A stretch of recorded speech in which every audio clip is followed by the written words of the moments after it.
This is the Leo Climaco Podcast. Why did they call you that? Jace is actually my middle name. So it's Okay. actually Denzel Jace Johnson. However, the banks actually, I added it myself. The main reason why I added it was because I was mentored by Q Banks. And for me, it was like more for me to actually pay homage to him.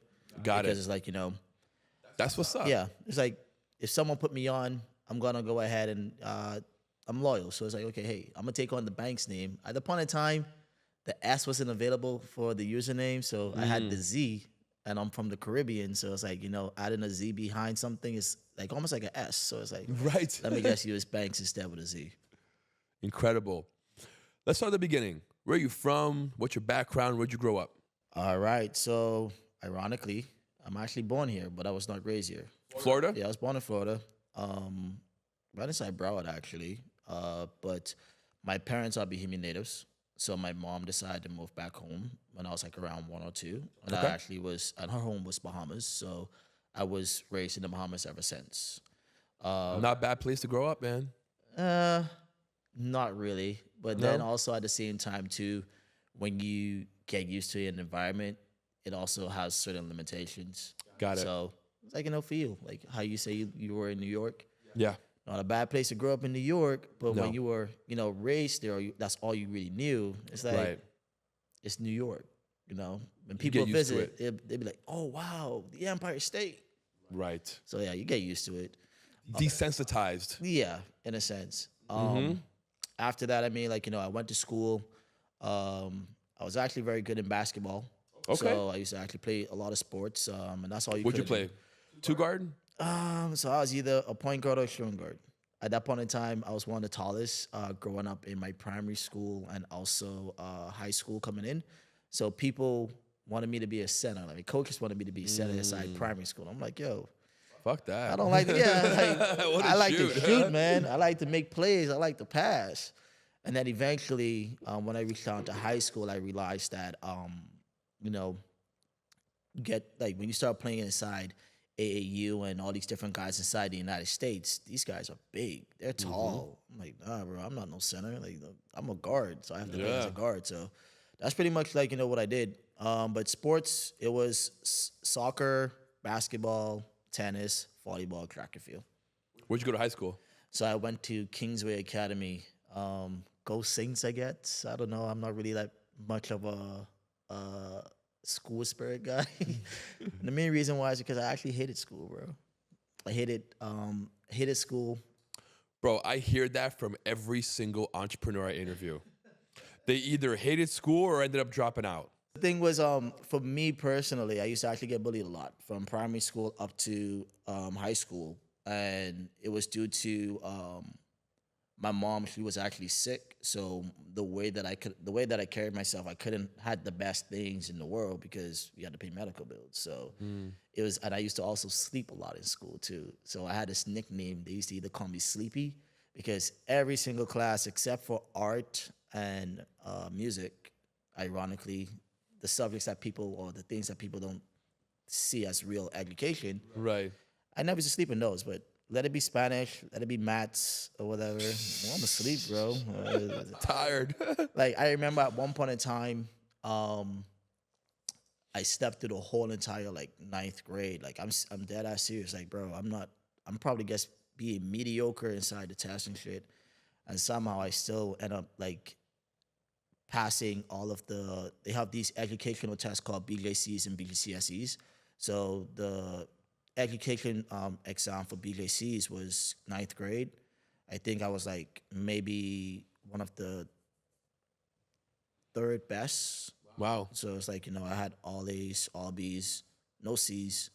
And it was like, okay, cool, whatever. School is such bullshit.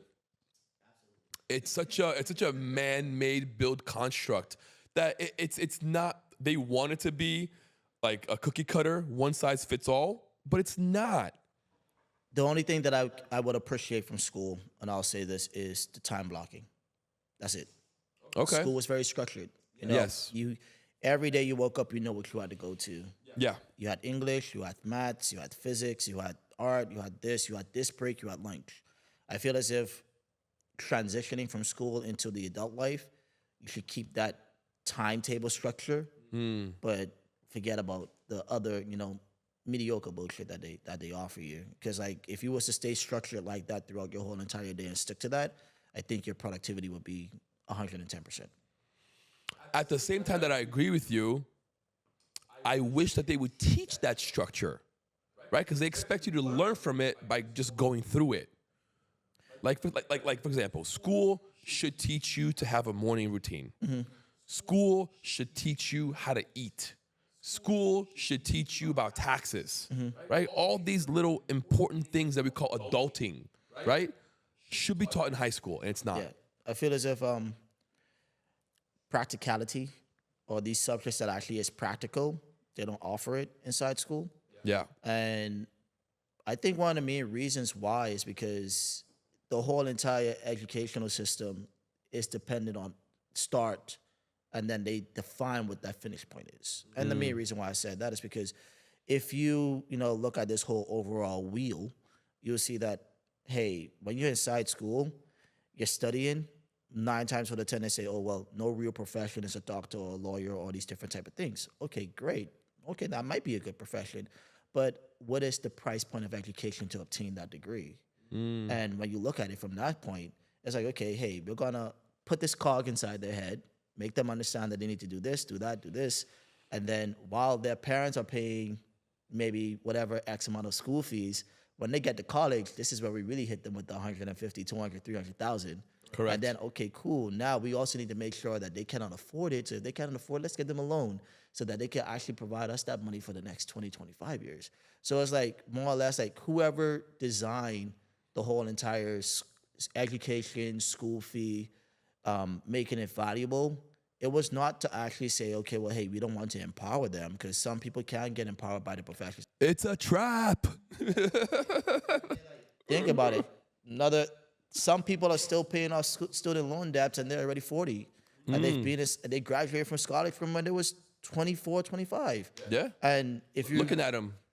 And the thing is that if you actually taught these kids or taught people the practicality of, how money works, how to really be practical with spending, how to really be practical with all these different things, that's real social situations and also economical situations, the world would be more independent, not dependent. Because right now everybody's depending on so many different things. Right.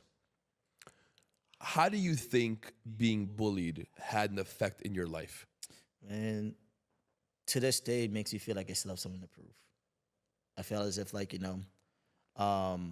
you have those people who are the doubters and naysayers, like, yo, you can never be this, you can never be that. Yeah. And to me, honestly, bullying, and shout out to all the people that are actually being bullied before. I want you guys to understand that the reason why you're being bullied is because you have a gift and the person doesn't like the gift. That's all it is. Don't let nobody dim your light. Don't let nobody take that bottle of lightning that you have acquired or what God have actually blessed you with. Don't let that up. And when I really understood that within myself and understood that, yo, no one can dim my light or no one can take my shine, I just flourished. To this day, I have people from high school that still reach out to me, still asking me for this, asking me how to do that. Even ask me how to trade or how to get, that money up. And it's like, you're the same people that's actually making my life live in hell in high school. I don't want to do anything with you guys. I don't want to do anything in general. I felt as if being bullied helped me understand what I want and what I don't want. Also made me empathetic to other people. But yeah, those are things that I'm actually working throughout life with.